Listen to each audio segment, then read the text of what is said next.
శుక్లాంబరధరం విష్ణుం శశివర్ణం చతుర్భుజం ప్రసన్నవదనం ధ్యాయేత్ సర్వవిఘ్నోపశాంతయే అగజానన పద్మార్కం గజానన మహార్నిశం అనేకదంతం భక్తానాం ఏకదంతోపాస్మహే.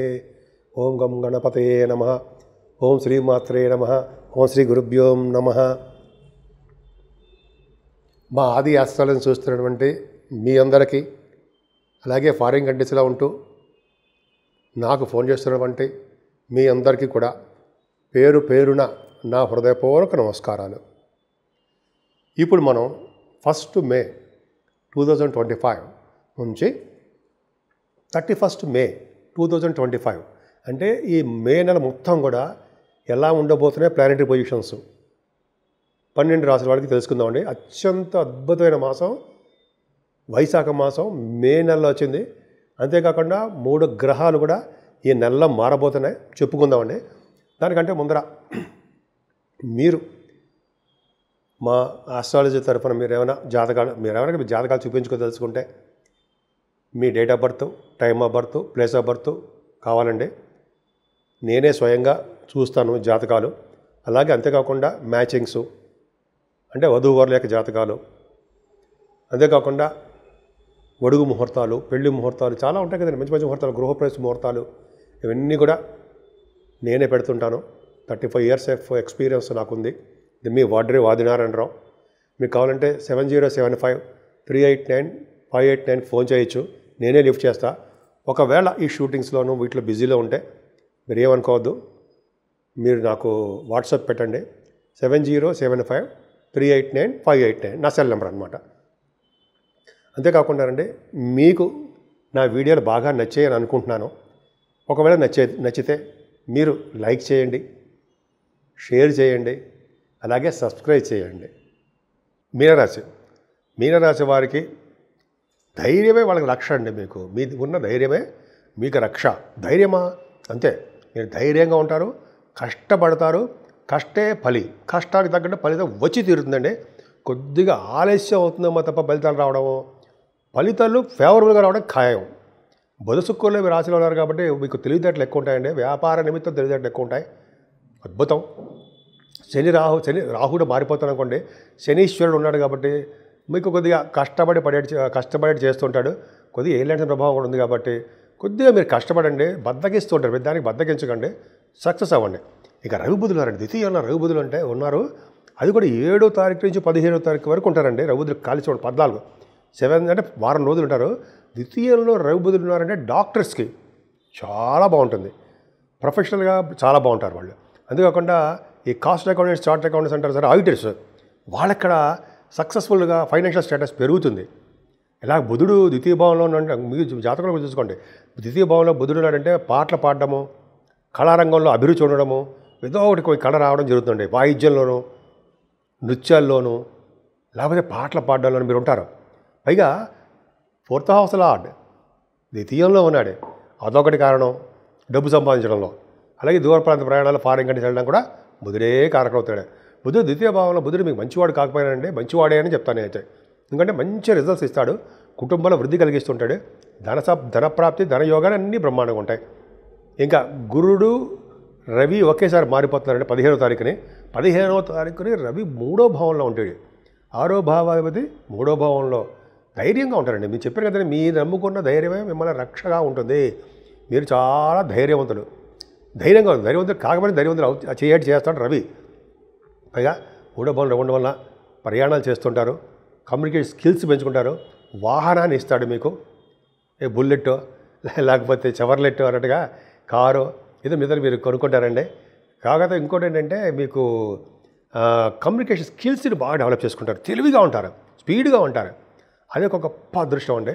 ఇంకేంటి మీ రాశ్యాధిపతి గురుడు 4th భావంలో ఉన్నాడు కదండి. హాయిగా ప్రశాంతమైన వాతావరణం. ఏం లేదండి, ఈ 4th భావంలో గురుడు ఉండడం వల్ల సంగీత సాధన అంటే ద్వితీయ భావంలో బుధుడికే చెప్పా. గురుడు కూడా అంటే బుధుడి హౌస్లో గురుడు ఉన్నాడు. బుధుడేమో ద్వితీయ భావంలో, అది కన్ఫ్యూజన్గా ఉంటుంది అనుకోండి. ఏదైనా 4th భావంలో గురుడు ఉండడం వల్ల సంగీతంలో ఉన్న వాళ్ళకి బాగా డెవలప్ అవుతారండి. మ్యూజిక్ డైరెక్టర్స్, మ్యూజిక్ వాయించేవాళ్ళు, వాయిద్య కళాకారులు అంట కదా, వాళ్ళకి చాలా బాగుంటుంది. First point. తల్లిగారికి చాలా బాగుంటుంది, మీ మదర్ ఆర్థిక పరిస్థితి దినదిన ప్రవర్ధమానం అవుతూనే ఉంటుంది. ఇంకా చెప్పాలంటే చదువులో ఆటంకాలు లేకుండా దూసుకుపోయే తత్వంలో మీరు ఉంటారు. పైగా రైతులకి చక్కటి వాతావరణం, పంట పొలాలు అంటారు కదా, వాటిల్లో లాభాలు వస్తాయి. అంటే వాళ్ళకి ఫైనాన్షియల్ స్టేటస్ పెరుగుతుంది. చతుర్థ భావంలో గురుడు మంచివాడు కాకపోయినా సరే చాలా బాగుంటుందండి. ఇంకా చెప్పాలంటే అక్టోబర్ నవంబర్ నెలలో కొంటే పంచమస్థానంలోకి ప్రమోషన్లోకి వెళ్తాడు. మీరే కింగులు అంటారు సరే, అంత అద్భుతంగా ఉంటుంది. సరే అప్పుడు మనం చెప్పుకుందాం. కానీ ఈ మే నెలలో కూడా చతుర్థ భావంలో గురుడు మంచి యోగాన్ని ఇవ్వడానికి అవకాశాలు ఉన్నాయి. ఏదైనా పంచమస్థానంలో కుజుడు అంత అద్భుతం కాదండి. కుజుడు ద్వితీయాధిపతి అవ్వడం వల్ల ఫైనాన్షియల్గా కూడా కొద్దిగా మీరు కుదిరిపడడానికి టైం పడుతుంది. ఏదైనా 6వ భావంలో కేతు మీకు రాజయోగాన్ని ఇస్తుంటాడు. It's great. అంటే చతుర్థ భావంలో గురుడు సామాన్య ఫలితాలు కాకుండా మంచి ఫలితాలు ఇస్తాడండి. 6వ భావంలో కేతువే మీకు ప్రతి విషయంలోనూ ముందంజలు ఉండి నేను నడిపిస్తాడు. ఆయన కుజ సమానుడు, అద్భుతంగా రాణిస్తుంటారు అనమాట. అంటే భూములు, వాహనాలు, వాటిలోనూ మేనమామలు అద్భుతంగా ఉండేట్టుగాను, కాంపిటీషన్ ఎగ్జామ్స్లో సక్సెస్ అయ్యేట్టుగాను, కోర్టు రిలేటెడ్ సంబంధించిన లా వాటిల్లో మీరు విజయం సాధించేట్టుగాను భగవంతుడు చేయబోతున్నాడు. కాకపోతే శని సప్తమ స్థానాన్ని చూస్తున్నాడండి. అదొక్కటి చిన్న ఇబ్బంది ఏంటంటే నాకు చాలా బాధేస్తుంటుంది. బాధ కదా, అరేరే అనిపిస్తుంటుంది. నేను సప్తమ స్థానాన్ని శని చూడడం వల్ల వివాహాలు ఆలస్యం అయిపోతూ ఉంటాయి. అదొక్కటే కదండి బాధ. మరి నాకు కూడా బాధ ఉండదు. మీకు వివాహాలు అవ్వాలనేది నేను కోరుకునేది, మేమందరం కోరుకునేది మీకు వివాహాలు అవ్వాలని. కానీ దగ్గరకు వచ్చిన వివాహం అంటే మ్యారేజ్ ఆగిపోతూ ఉండడము, లేకపోతే భార్యాభర్తల విషయంలో చిన్న చిన్న తగాదాలు మొదలవడము, ఇవన్నీ మనకు అవసరం అంటారా? ఏం లేదు. అన్నీ పక్కా పెట్టండి, మౌనంగా ఉండండి, హాయిగా భార్యాభర్త కలిసి ఉండండి. అప్పుడే కదండి భార్య గారు మాట వింటేనే కదా మనందరం పైకి వచ్చేది. అది శాస్త్రమే చెప్తాను. సరే అది పక్క పెడదామండి. ఏమైనా అష్టమ స్థానానికి గురు దృష్టి చాలా సంపూర్ణ ఆరోగ్యవంతుడు. మీరు ఆరోగ్య విషయంలో ఏమాత్రం ఇబ్బంది పడరండి.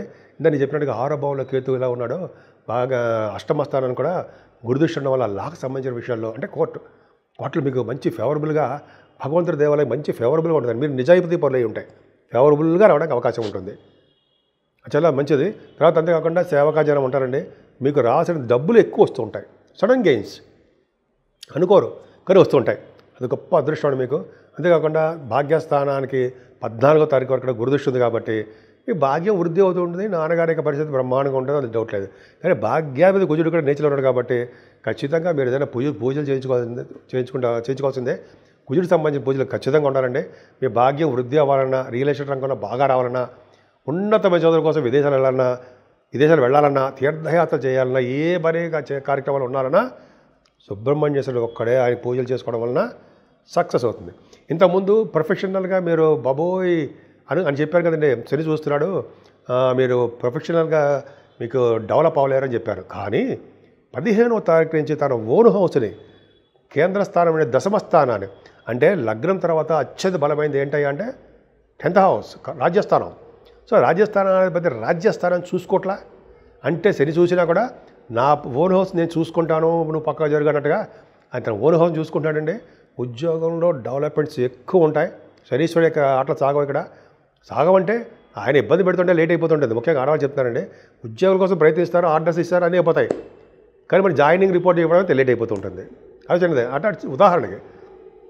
అలాగా బ్యాంకింగ్ రంగంలోనూ, అంతేకాకుండా ఎడ్యుకేషన్ సంస్థల్లోనూ, ఐటెస్ గాను, తర్వాత అడ్వకేట్స్ గాను, వాళ్ళందరికీ దశమభావం బాగుండాలండి. చాలా బాగుంది. 10th హౌస్ చూస్తున్నాడు గురుడు.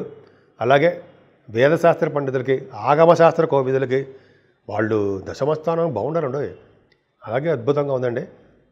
10th భావం అసలు చాలా బాగుంది. మీరు ఏ భయపడాల్సిన అవసరం లేదు. ఉద్యోగ భద్రత ఉంటుంది. ప్రమోషన్స్ కూడా రావడానికి అవకాశం ఉంది. కొంతమంది ప్రమోషన్స్లు ఇచ్చా ట్రాన్స్ఫర్స్ దగ్గర ప్రాంతం ట్రాన్స్ఫర్స్ అవుతారు. కానీ ఒకటి చిన్న ఇబ్బంది అంటే రాహు కదండి 12వ భావంలోకి వచ్చాడు. రయ్య బాబు అనుకుంటాం కదా, అవును 12వ భావంలో రాహు ఏమాత్రం మంచేయడు. పైగా మనకంటే రాహు 12వ భావంలో ఉంటే శారీరక పీడ, దూర ప్రాంత బంధువులలో బాగుండకపోవడం, హెల్త్ చనిపోతారు అనకూడదు, హెల్త్ బాగుండకపోవడము, లేకపోతే అనేక రకాలుగా ఇబ్బందులు, మీకు శారీరక శ్రమ, హెల్త్ ఇష్యూస్, శరీరంలో మార్పులు, చాలా గృహంలో మార్పులు అన్నీ ఉంటాయి. కానీ మీకు అవే ఉండవు.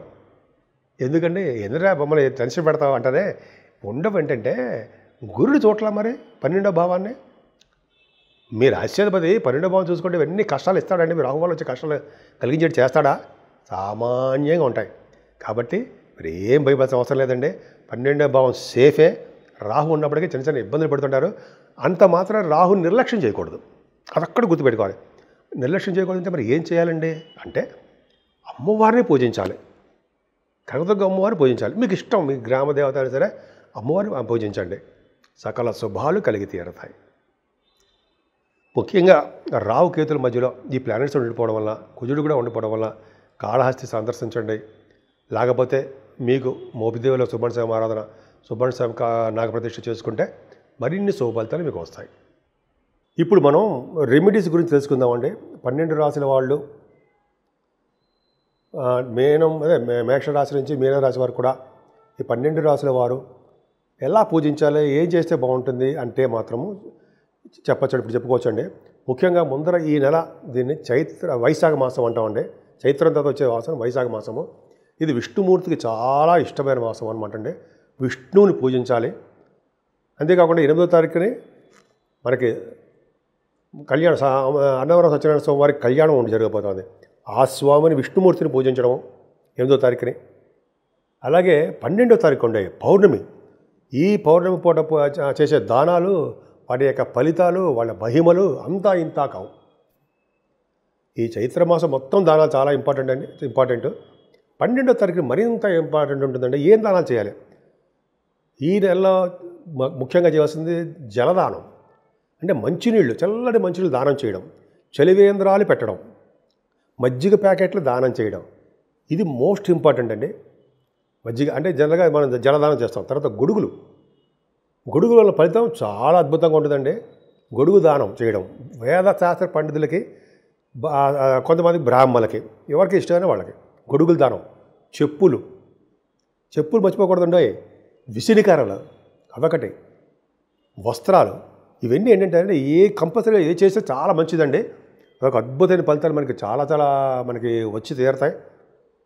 అంతేకాకుండా మనం ఈ నెల మొత్తం కూడా ఈ దానాలు చేసుకోవడం 12వ తారీఖుని, అలాగే 15వ తారీఖుని మనకి గురుడు మారుతాడు కదండి. ఈ నెలలో చాలా అద్భుతాలు ఉన్నాయండి. రాహుకేతులు మారడము, గురుడు 15వ తారీఖు మారడం వల్ల సరస్వతి నది పుష్కరాలు వస్తున్నాయి కదా.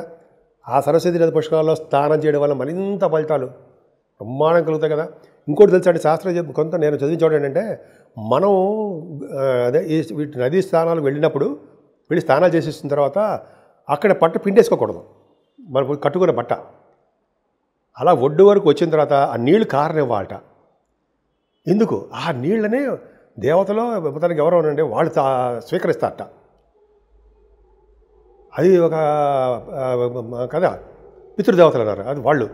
అందుకే నాకు గురువుగారు వాళ్ళు చెప్పడం నేను విన్నాను. అందుకని మనం నదీస్థానం చేసి వచ్చిన తర్వాత గబగబా పిండేసుకోకుండా బయటకు వచ్చిన తర్వాత అప్పుడు వాటిని పిండుకుంటే మంచిది, తడి బట్టలని. అదొకటండి. అదొకటి చాలా పవర్ఫుల్. నదీ స్నానం, పుష్కర నదీ స్నానం, పైగా సరస్వతి నదీ స్నానం అంటే జ్ఞానాలకి మారిపోయి రావడే కదండి. జ్ఞాన సంపద. సరస్వతి దేవి పుష్కరాలలో స్నానం చేయడం అత్యంత యోగకరం, అదృష్టం కూడా. ఇంకా లాస్ట్లో హనుమత్ జయంతి అండి. హనుమంతుని పూజించిన వాళ్ళు ఎప్పటికీ కూడా చెడిపోరు.